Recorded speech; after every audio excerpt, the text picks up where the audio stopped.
ओम नमः शिवाय। गंगा तरंग रमणीय जटा कलापम गौरी निरंतर विभूषित वाम भागम नारायण प्रिय मनंग मदापहारम वाराणसी पुरपतिम भज विश्वनाथम।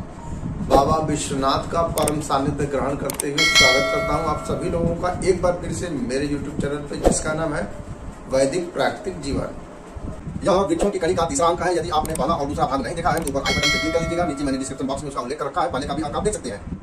पहला पौधा है मनी प्लांट। मनी प्लांट जैसा कि नाम से आप लोग जानते हैं बड़ा ही अद्भुत पौधा है। इस पौधे को भी आप अपने घर के पास में लगा सकते हैं। आप इसे अपने छत पे भी लगा सकते हैं, अपने बालकनी में लगा सकते हैं। इसका नाम है रजनीगंधा। रजनीगंधा के पौधे को भी आप अपने घर के भीतर भी लगा सकते हैं, बाहर भी लगा सकते हैं, टेरेस पे लगा सकते हैं, आप इसको कहीं पे भी लगा सकते हैं, कोई दोष नहीं है।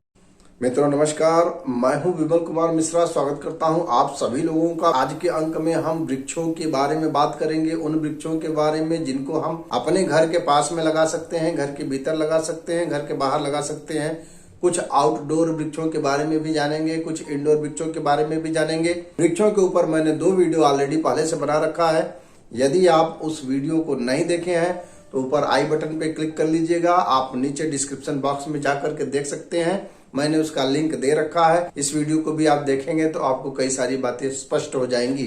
मनी प्लांट का वृक्ष प्रथम पौधा है। इस पौधे को आपको अपने घर के बाहर या भीतर कहीं पे भी लगा सकते हैं, किसी प्रकार का कोई दोष नहीं माना जाएगा।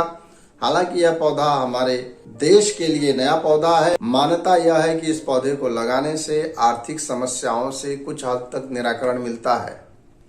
मनी प्लांट घर के लिए पॉजिटिव एनर्जी को क्रिएट करता है, सकारात्मक ऊर्जा का संचार करता है।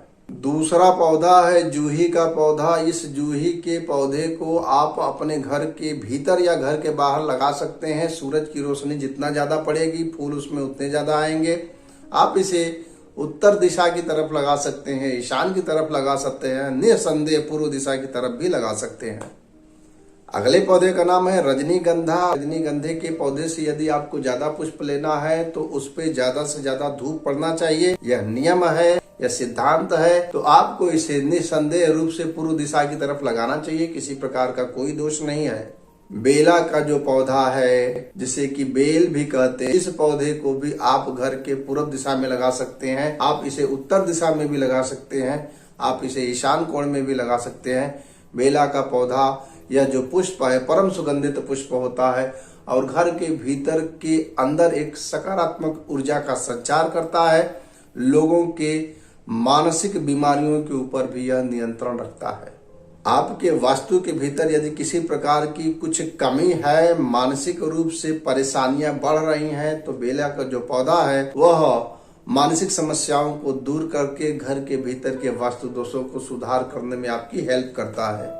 अगला पौधा है हर श्रृंगार। इसको आप पारिजात के नाम से भी जानते हैं। दुनिया का सबसे क्षारीय पौधा यह माना गया है और यह जो हर श्रृंगार का पौधा है परम औषधि गुणों से युक्त है। इस पौधे को तो हमें निश्चित ही अपने घर के भीतर स्थान देना चाहिए। परम पवित्र पौधा है और यह जो पारिजात का वृक्ष है, इसे कल्प वृक्ष के संज्ञा से विभूषित किया जाता है। पारिजात के वृक्ष के पीछे पौराणिक मान्यता है कि श्री कृष्ण ने इसे स्वर्ग लोक से मानव के कल्याण के लिए इसे धरती लोक पे लाया था। यह क्षारीयता को धारण किए हुए है। इस पौधे का परम औषधीय गुण है।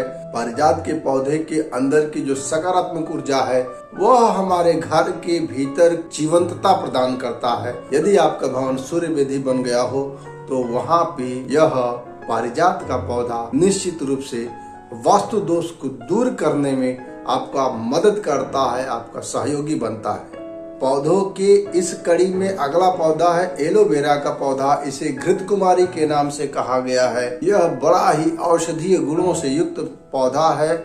इस पौधे को अवश्य स्थान देना चाहिए, क्योंकि वर्तमान में जो भाग दौड़ भरी जिंदगी है, इस जिंदगी में हम जितने भी प्रकार से अपने शरीर के भीतर तनाव को बढ़ाते जा रहे हैं, यह हमारे तनाव को मैनेजमेंट करने में एक टीचर की तरह काम करता है। और साथ ही साथ एलोवेरा का जो पौधा है हमारे तनाव के स्तर को कम करने में प्रयास करता है। यह घर के वास्तु दोषों को भी दूर करता है। चंद्र से संबंधित जो भी छोटी मोटी बाधाएं हैं, उसका जो भी दुष्परिणाम है उस वास्तु के भीतर रहने वाले लोगों के ऊपर, उसको भी यह नियंत्रित करता है। और उसको भी यह लगाम लगाता है। तो इसलिए आपको अपने घर के भीतर छोटे छोटे गमले में, छोटे छोटे पॉट में एलोवेरा के पौधे को, जिसे घृत कुमारी कहते हैं, निश्चित रूप से लगाना चाहिए। कांटे वाला पौधा है बेर में फल आते हैं, इसको हमें नहीं लगाना है। यदि हमें बेर का पौधा लगाना ही पड़े तो हम इसे झाड़ियों के रूप में अपने खेतों में लगा सकते हैं, अपने बागीचों में स्थान दे सकते हैं, जिससे कि पशुओं से हमारे खेतों की रक्षा हो सके। घर में तो कदापि बेर का वृक्ष न लगाएं।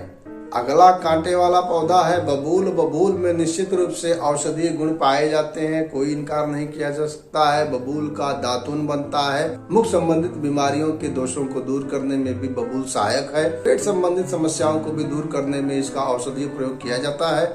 लेकिन यदि घर के वास्तु के ऊपर चर्चा किया जाए तो हमें अपने भवन के निकट में बबूल का वृक्ष नहीं रखना चाहिए। यह मान्यता है, यह संतान की उन्नति के लिए नुकसानदायक है, उनके मानसिक विकास के लिए नुकसानदायक है, उनकी आयु के लिए नुकसानदायक माना गया है।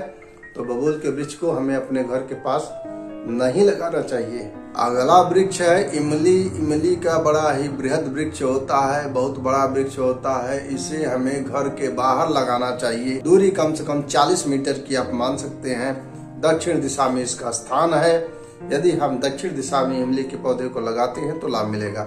यदि इमली के पौधे को नैऋत्य कोण में अर्थात दक्षिण और पश्चिम के कोने वाले दिशा में लगाते हैं तो यह शुभकारी रहेगा और यह वंश की वृद्धि करने वाला रहेगा। लेकिन यदि किसी दूसरे दिशा में अगर हम लगाते हैं तो निश्चित रूप से नुकसान ही होना है। अगला पौधा है कदम्ब। कदम्ब का भी वृक्ष बहुत जल्दी सयान होता है, बहुत जल्दी बड़ा होता है। कदम्ब के वृक्ष को भी दक्षिण भाग में घर से लगभग 40 मीटर की दूरी पे लगाना चाहिए। आप इसे नैऋत्य कोण में भी लगा सकते हैं। यह संतान की अभिवृद्धि करने वाला होता है, संतान की उन्नति करने वाला होता है और यश को बढ़ाने वाला होता है। अगला वृक्ष है खजूर। खजूर के वृक्ष को घर से बाहर लगभग 40 मीटर की दूरी पे पश्चिम दिशा में आप लगा सकते हैं। यदि आप पश्चिम में लगाएंगे तो वह शुभकारी रहेगा और वह प्रभाव ये लेके आएगा कि संतान की अभिवृद्धि करता है। लेकिन किसी भी दिशा में अगर आप लगा देते हैं भूलकर भी खजूर के वृक्ष को, तो वह संतान को नुकसान पहुंचाने वाला होता है, संतान को कष्ट देने वाला होता है, संतान के प्रगति पे बाधा पहुंचाने वाला पौधा होता है। पलाश के वृक्ष को घर के बाहर हमको लगाना चाहिए। दूरी कम से कम 40 मीटर के आसपास की होनी चाहिए। पूर्व की दिशा की तरफ, ईशान की दिशा की तरफ पलाश के वृक्ष को नहीं लगाना चाहिए। बाकी आप किसी भी दिशा में इसको लगा सकते हैं। पलाश का जो वृक्ष है यह शुभकारी वृक्ष है और यह हमारे वास्तु दोषों को दूर करके उसकी शुभता को बढ़ाता है। कैथ का जो पौधा होता है, जिसे कि खैर भी कहा जाता है, इसको हमें उत्तर दिशा में स्थान देना चाहिए। कम से कम दूरी 30 मीटर की होनी चाहिए।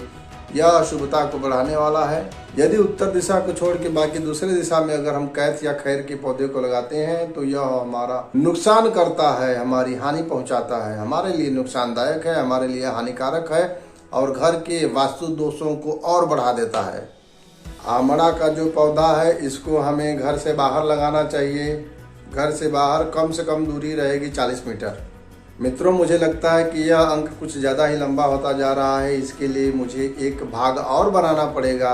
घर के लिए उपयोगी वृक्षों की श्रृंखला के चतुर्थ भाग में आपको बांस, चीकू, सहजन, पपीता, शरीफा, आम, संतरा, सेब, snake plant, ficus, palm tree, बादाम, मौसमी, क्रोटन, पीस लिली, हल्दी, इलायची, लौंग आदि छोटे छोटे पौधों के बारे में जानकारी दिया जाएगा।